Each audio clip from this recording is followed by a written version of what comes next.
Sir, how does this sound? Dear Tonto, I arrived here by stage yesterday to spend my college vacation with you and the Lone Ranger. I was sorry to learn from my uncle that you're away, but I know how long you've been looking forward to a visit with Chief Thundercloud and his people at the reservation. I hope you'll be able to return before my vacation ends. Well, the only trouble so far is that there doesn't seem to be much excitement out here anymore. But of course, the Lone Ranger and I have... Dan, listen. Sounds like a stagecoach, sir. And it's going mighty fast. Too fast. Look. It's a runaway. Saddle Victor and follow. Right.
The driver's been shot. They also robbed the strong box. Should we take the driver back to town? Yes, Dan. Stay right where you are, both of you. The Lone Ranger. Sheriff John Trent. It's been a long time. It sure has. But where's Tonto? He's away at the moment. This is a friend of mine, Dan Reed. How are you, Dan? Zach, put your gun up. These men are on our side. Yes, we worked together to capture the Colton gang. My deputy and I were on our way out to meet this stage. It was carrying more than $10,000 of Wells Fargo cash. Is it gone? Yes, the strong box has been robbed and the driver was killed. Weren't there any guards riding with that amount of money? No, they didn't want to draw attention to the stage. The Wells Fargo people were dead certain no one knew what this stage was carrying. We may be able to follow their trail. We'll ride back and try and locate the spot the robbery took place. Will you come with us, Sheriff? I sure will. Zach, drive this stage back into town. Sure. Take care of the driver and tell the Wells Fargo people that we're on the trail of the killers. Right.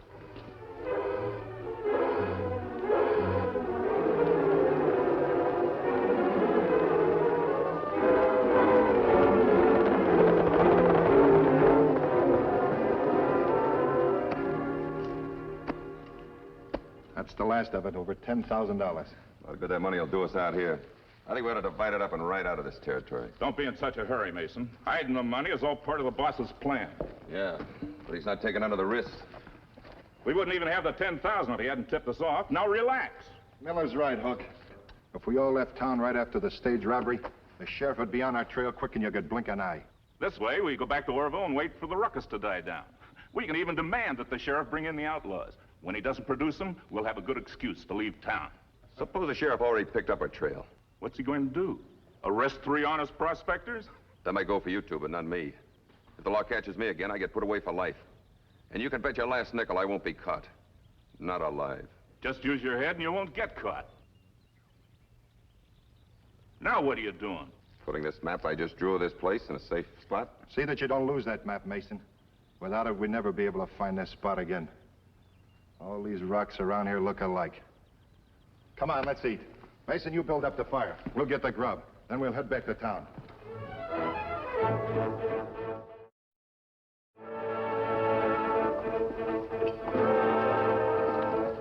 Sheriff, look.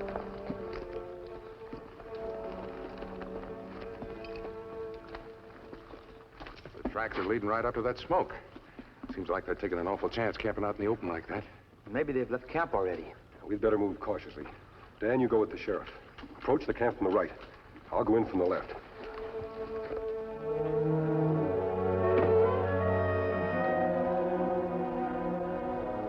Don't move, mister. Drop your guns. Now move over there. It's Hook Mason. Figured he might pull something like this. He's been out of jail less than a year. I didn't intend to kill him. I was aiming for his gun hand. It's not your fault, Sheriff. He jumped as you fired. Maybe you two have something to say. We don't know what you're talking about. We're just honest prospectors trying to make a living. Which includes holding up the Wells Fargo stage and killing the driver? You're out of your mind, mister. Dan, search their saddlebags. You did the only shooting we saw. Killing poor Hook Mason in cold blood. He pulled his gun. Sure. What'd you expect? Probably thought you were a bunch of outlaws or something. That mask? Mason didn't see this mask. Now, where's the money you took from the stage? You got us figured wrong, mister. There's no sign of any money. We're gonna take you in just the same. On what charge? The trail from the Wells Fargo stage led us to this camp. That spells a charge of robbery and murder. You can't prove a thing. By the time we're through talking, the whole town is going to hear how the sheriff shot down Hook Mason without a chance. Yeah, and him married less than 6 months. Trying to go straight, too, to make up for his past. Mount your horses and tell your story in the courtroom. Dan and I'll take care of Hook Mason's body.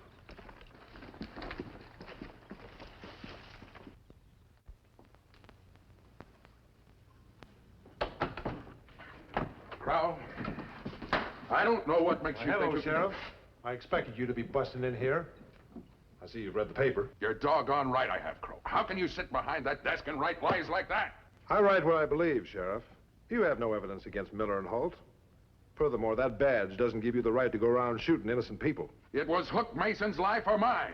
I can't fight with words the way you do. Don't you know that the pen is mightier than the sword? Very pretty words. Till the bullets start flying around you. Sheriff, all you've said is fine. Fine for your own conscience. But there's one thing you forgot.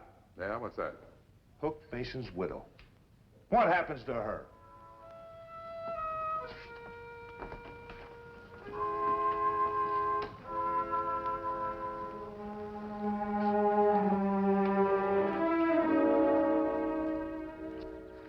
Dan, this newspaper story doesn't make much sense. How could anyone believe that Holt and Miller are telling the truth? The newspaper editor, Crowell, believes it all right. Well, that's just it. People are easily led by what they read in the papers. The things Crowell says about Sheriff Trent are vicious. They're more than vicious, Dan. It's almost as though Crowell was trying to get Sheriff Trent lynched. Do you suppose there's some personal battle going on between them that we know nothing about? And that's possible. Newspaper men should be free to write what they believe. But this seems so unfair. Dan, freedom of the press carries a great amount of responsibility. Good reporting covers both sides of a story, not only one. I guess Crowell doesn't understand that. Why, Sheriff Trent's done more than his share to bring law and order to this community. And yet Crowell refers to him as a trigger-happy gunman. And he completely overlooks Hook Mason's record. Dan, if we could find that stolen money, prove that Holt and Miller know where it's hidden, Sheriff John Trent would have a case. Someone's coming. Well, it's the sheriff. Hello, John. Howdy. I'm gonna have to ask your help again, masked man. Sort of a personal favor. We had no plans of leaving until this whole thing had been cleared up. We've read the paper. I'm sorry, John. Oh, what Crowell says doesn't bother me, but if he affects the release of those prisoners, I'm just afraid some others might get hurt. Who is Crowell? Has he a personal grudge against you? Oh, he and I don't see eye to eye on anything, but it's never been anything serious before. You see, since Frank Crowell came to Orville, he's worked his way into a lot of businesses. Even got some stock in the freight line. People look up to him, think he's a big man. I don't understand. If Crowell owns part of the freight line, I should think he'd want to see the outlaws in jail. That's kind of the way I figured it, Dan, but it's beginning to look like he's in cahoots with Holt and Miller, the way he's been sticking up for him. Maybe he is, Sheriff. Oh, what are you getting at? Oh, nothing. Just a thought. You mentioned a favor. What is it you want me to do? Well, I got Hook Mason's personal effects in my saddlebags. I was going over to pay his widow a visit. She's selling out, returning back east. And you want me to go along with you? Well, with that newspaper story and all this talk, I figured it may be a little difficult to convince her that Mason's death was something I could have avoided. I understand, John. Dan, I'd like you to go into town. See how the townspeople feel about the sheriff. I doubt if they'd talk in front of him. Yes, sir. Be careful, Dan.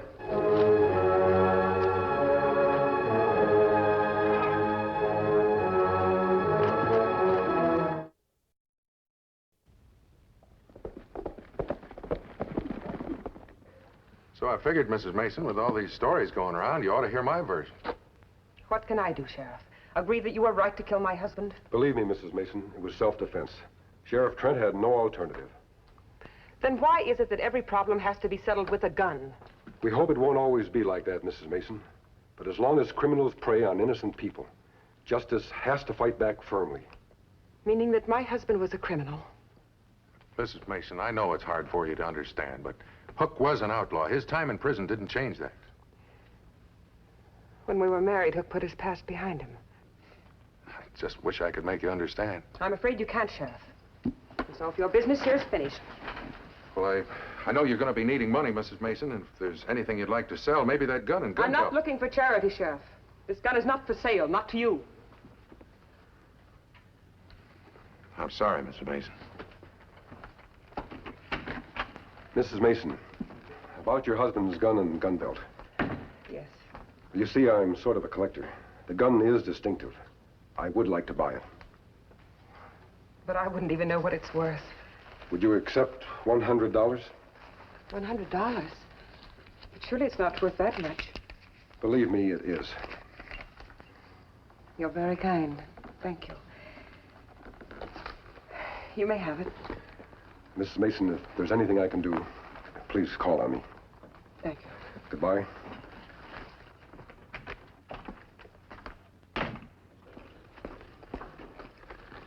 I hope you'll accept these, Sheriff. I know what you were trying to do. Thanks, but you got to let me pay you for them. Certainly. We can settle later. And I guess it wasn't much use back in there, me trying to talk to her. I don't think she really knew what kind of a man Hook Mason was. Well, what is it, Dan? Bad news, I'm afraid. The judge in town has made a big mistake. The judge? What do you mean? He agreed with the newspaper that there was no evidence to hold Miller and Hope for trial. He freed him from jail. The newspaper's a powerful weapon, boys. You should feel mighty lucky about what happened.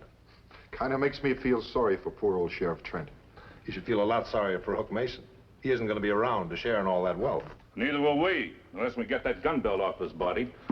We looked high and low for the place where the money was hidden, and without the map, we'll never find it. Sheriff's got the map now, and it won't be easy getting it from him. Now, you're wrong.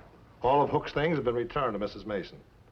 Deputy told me that about an hour ago. Then we'd better pay Hook's wife a visit. Oh, you leave that to me. You boys just relax and play the part of the peaceful town citizens. It'd attract too much attention for you to be concerned with Hook's gun. How are you going to get it, Carl? Mrs. Mason needs money for her trip east. I'm sure she'll be more than happy to sell the gun.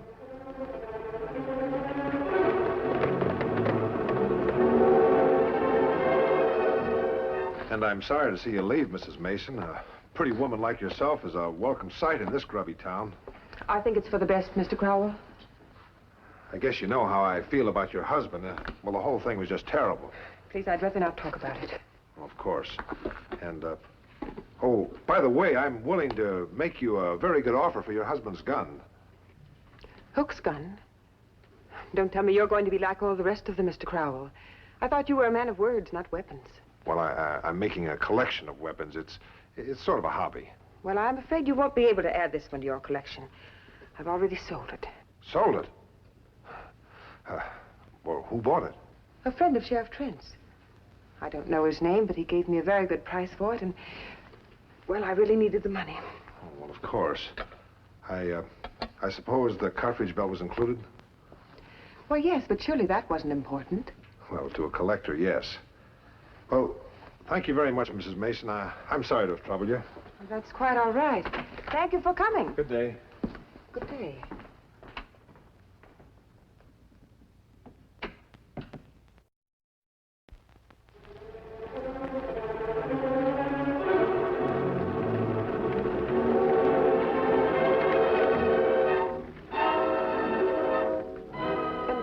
I'm all wrong about this, but it seems strange the way Mr. Crowell was so interested in that gun and the gun belt. I don't understand, Mary. Why are you telling us this? Well, I've had time to think, Sheriff. And I've been thinking about some of the things Hook said. The way he used to talk about easy riches and the bitterness he held for the law. But where could Crowell fit into this? Don't forget, Sheriff, it was his newspaper that helped free Holt and Miller. Maybe he had a reason. Being part owner of the stage line, he might have known about that cash shipment and how to find a way to steal it. Strange, him talking about collecting guns. The way I had him figured, he didn't have any use for the things. And he mentioned the cartridge belt, as though the gun were no good without it. Sheriff, may I see that gun and cartridge belt? No. There it is. Well, I really have to be getting along. Goodbye, Mrs. Mason. Goodbye. Mary, thanks for coming down. Appreciate it. May I take you home? Oh, I'll be all right. Thank you, Sheriff. Bye. Well, there goes a real woman. Sure hate to see her leave Orville. Did you find anything, mister? Oh, everything seems... Wait a minute. What is it, sir? This cartridge, Dan. Look at it, Sheriff. It's got tiny knife marks on it. Yes, as if the bullet had been pried out. But why would anybody do that? Sheriff, do you have a knife? Yeah, sure. There you are.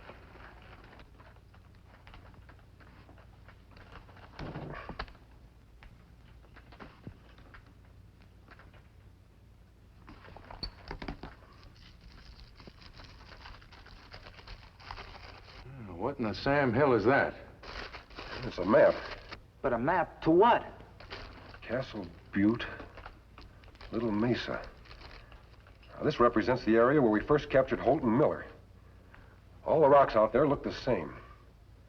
If a man like Hook Nason wanted to hide something, he'd need a map to find it again. He'd need this map. So that's why Crowell was so interested in Mason's gun belt. Well, what are we waiting for? Covering the money is one thing, Sheriff. But to put Holt and Miller back behind bars again is another. We've got to catch them with the stolen money. Sheriff, can you get me some clothes? Something that an Easterner would wear? I guess so. What are you planning? I want Crowell or his boys to get this map back again. And when they get it, we're going to be right behind them. Well, these clothes the sheriff gave us seem to fit you perfectly. Well, young man, do you have any souvenirs of the West I might purchase? Some authentic Western guns, for example? How do I sound, Dan? Just like you just stepped off a stage from the East. It's a fine disguise. Let's hope it fools Miller and Holt when the sheriff and I go into our act. You better give me that false bullet. There it is, sir. And here's Mason's gun and gun belt. Thanks, Dan. I put your regular clothes in Victor's saddlebag. We'd better get on to town. I told the sheriff we'd meet him in front of the hotel in an hour. I hope this plan of yours works out all right, sir. Don't worry, Dan. I won't take any unnecessary chances. After all, I wouldn't want to get these spectacles broken now, would I? Let's go.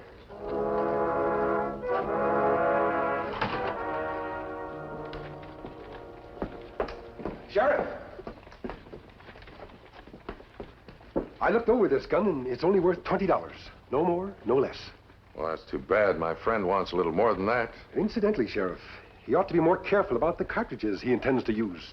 Someone might think the mechanism is faulty if he tries to shoot this bullet. It's a dud, you know. Yeah, well, I'll tell him about it. Sheriff, if you don't mind, I'd like to keep this as a souvenir of the West. Well, you're welcome to it. How long are you going to be in town? Oh, not very long. I've rented a horse. I think I'll ride around a bit and enjoy the scenery. Good day, Sheriff. Okay.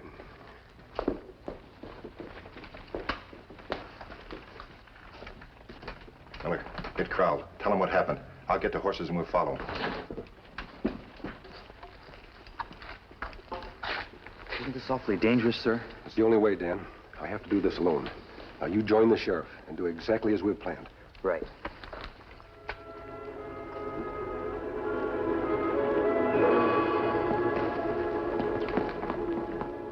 If he stayed on the trail while we took the shortcut, he should be here by now. Wait, this Here he comes.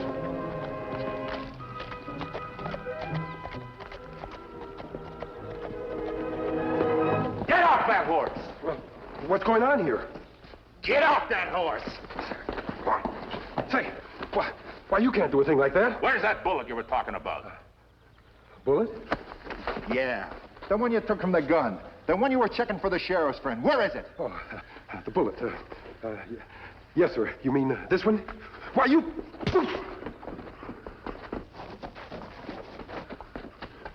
Just a moment. You're losing the spur. Why, you... Take it easy, Dan. The Ranger's got to lose. It's part of the plan. I know. Let's go. What about him? Forget him. He can't identify us. Lead the way, Holt. Come on. We'll get that money.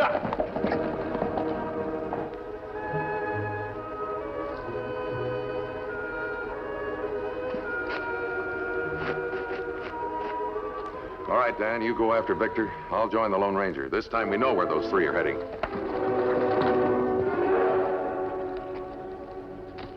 That's it, boys. A nice week's pay for all of us. Payday is over. Drop your guns. Hold it, Prowl. You're not going anyplace. For the second time, I'm arresting you for the Wells Fargo hold-up and killing. And this time the charge is going to stick. You know, it's kind of funny. Crowell seems to think the pen is mightier than the sword. I wonder how much good that's going to do him in prison. Come on. I'm mighty glad you decided to stay in Orville, Mary. Well, I realize now how wrong I was about a lot of things. You're making a right decision, Mrs. Mason. This town will be in good hands as long as John Trent is sheriff. Thanks. You too, Dan. Appreciate your help. Goodbye, Sheriff. Adios, Sheriff. Goodbye, Mrs. Mason. Goodbye. Bye. He's a remarkable man, isn't he? Yes, Mary. We both owe a lot to the Lone Ranger.